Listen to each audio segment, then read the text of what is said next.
Guys, if you haven't heard of Mr. Jones watches before, they are fascinating. Their watches are beautiful. So stick around to the end to hear my thoughts on this one, their latest piece.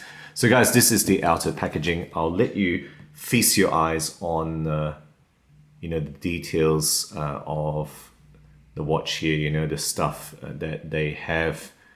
Really, quite fascinating packaging here. I've showed this before in previous ones, so I won't labor the point this time.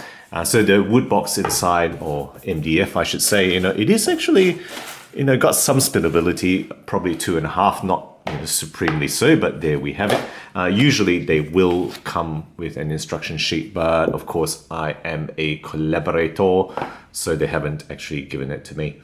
And guys, there we have this beautiful piece in closer detail here. This is the Silent Thief, Mr. Jones, the Silent Thief. So, on the site, it is actually listed at £495, or if you choose USD, it is 575 USD. It is quite steep, but look, I think a significant amount of work has gone into the design as well as the execution of this watch. So let me know what you think about that price. I suspect that this might go on discount sometimes. I've seen them on discount on their website. So perhaps it is a discount price where this will move more effectively. But, there's no question that Mr. Jones is a, very successful brand with a cult following. All right, guys. So first up, as I usually do, let's talk about the movement in here, which is something you've seen me review on multiple other watches. It is the Swiss-made STP 111, based on the ETA 2824. It does usually, I think, have a quick set date, but this watch actually doesn't have that. It doesn't even have a intermediate position. It just goes from push all the way in to hacking and adjusting the time. Maybe there is an iteration of the STP 111 that doesn't have a date wheel. Let me know if you know more details about that. The accuracy rating, I'm not really sure. It's not stipulated anywhere at all. But hey, it is very, very well regulated. They have been so from Mr. Jones, and this is running about plus 1 second per day when I detect it on the Time Grapher app, which is really, really good. That's just very well dialed in this particular case here. All right, moving on to the case details here. Just going to put it down the bottom. So it is a large case, 45mm diameter, but just for you guys to know, the bezel itself is smaller than that. It is 38mm there. And I'll just swing it around for you to appreciate the other dimensions, which I'll put at the bottom, including the weight, which is actually not too heavy given how significant this particular case is on this leather strap.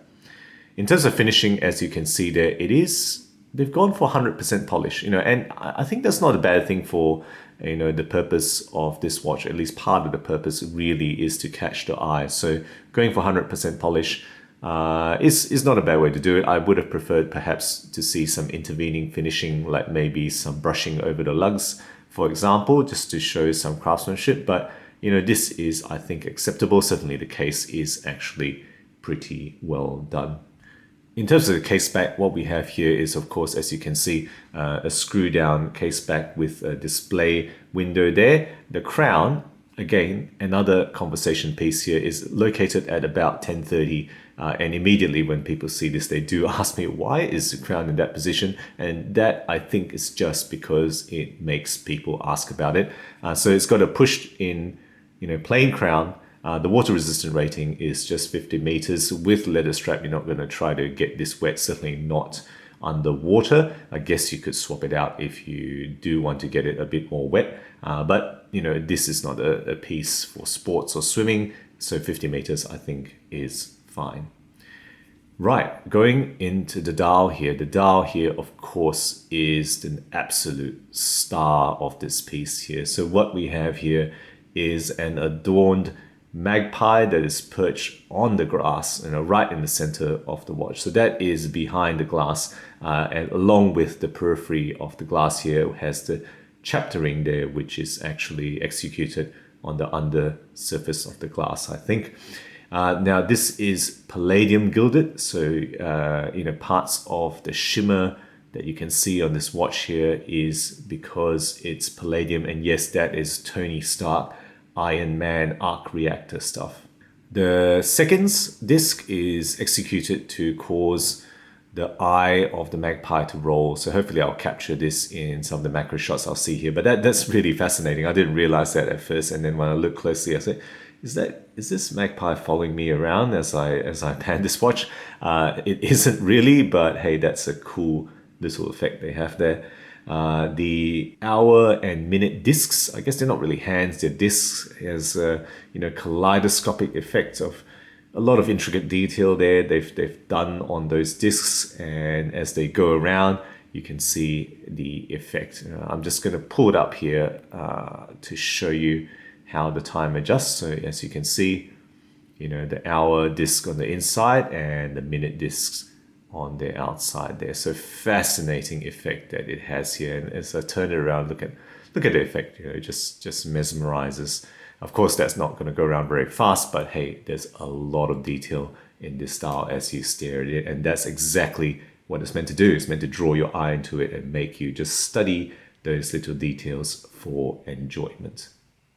There is no lume on this watch. A watch like this, I think very reasonably will not have lume, and I don't mind it at all. That's really not the purpose of this watch. It is really for people to enjoy in normal light or daylight, perhaps best in soft daylight, I would say, for that shimmer.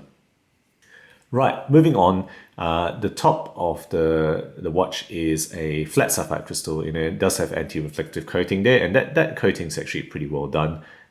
You can see probably the camera is still in that picture, but hey, it's fairly well done anti-reflective coating there. The band, right, moving on to the strap here, it's just plain leather. It's got white stitching. I think the production model will have black stitching. I asked for white, so that's what they've given me. Maybe they will, probably will actually acquiesce to your request if you prefer, a different color here, but this is what they have provided. Polish steel hardware, got some angulation there on this MJW, buckle here, which is pretty nice, fairly nicely done. All right, so guys, that's the entire description of this beautiful piece. Let's just pop it on the wrist now for a wrist shot for you guys. And there we have it. So just remember, it is actually a large watch, 45mm diameter, 53mm lug to lug. So it is actually pushing the absolute limits of my wrist size. But because, the dial is set in a 38mm bezel, it's not too overpowering. It's definitely got immense wrist presence, I would say. Definitely there's a lot of wow factor in the that dial that just stares out at you. And there we have it on that leather strap. Okay, so there is the description. There's the entire review of the features of this watch. What are my thoughts about this? Well, look, I think this is another absolutely fascinating dial. I think the gilded details are beautiful. I think they've done it very nicely. And I think it, again, definitely achieves the company MO of being a watch that is fascinating, that kind of starts conversations. When people look at this on my wrist, they do stop and ask, what in the world is that? That is fascinating. That is so interesting. And, just get started talking about watches, including that crown position, as I've said earlier, is really another interesting little thing. They didn't have to do that, but hey, that does add another little twist to this watch. I think the movement is pretty cool, right? I do like the STP 111. They do seem to always be very well regulated. So it's arguably better than the 2824 with the extra jewel. It's more like a SW200, I suppose. And it does have overall better finishing than your Bosch ETA 2824s. And as I say, despite no accuracy rating being published anywhere that I can find, they do seem to be dialed in very well. Any weaknesses? Well, look guys, like other Mr. Jones watches, this isn't the most practical watch, right? It's not the watch where you will want to tell the time at a glance. You can't do that, or at least I can't do that. Doesn't have date, doesn't have lume, doesn't really have a high water resistant rating, and it is definitely going to be difficult to read in low light conditions. This is not the watch for those purposes. I would say that 45mm is large. It's definitely large. It's not suited to everyone. Interestingly, this watch does appear when you choose women's on their website.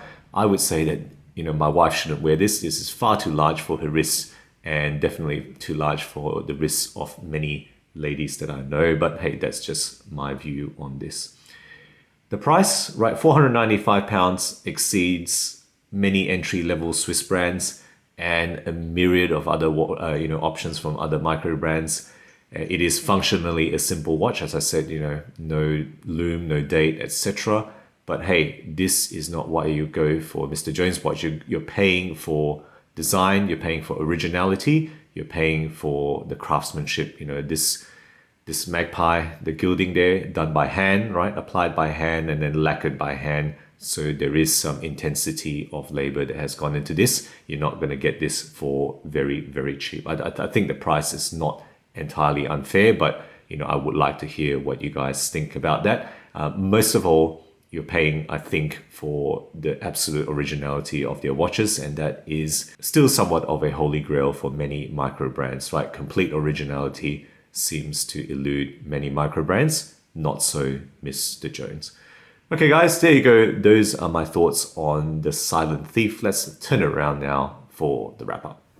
So there you go guys, I hope you enjoyed that quick fire review. Let me know your thoughts and comments below. Always look forward to the discussion from my viewers. Guys, if you enjoy my videos, do consider subscribing. New content every week, always aiming to be objective and unbiased about all things horology. Thank you again for sticking with me, and as always, I'll catch you guys again next time.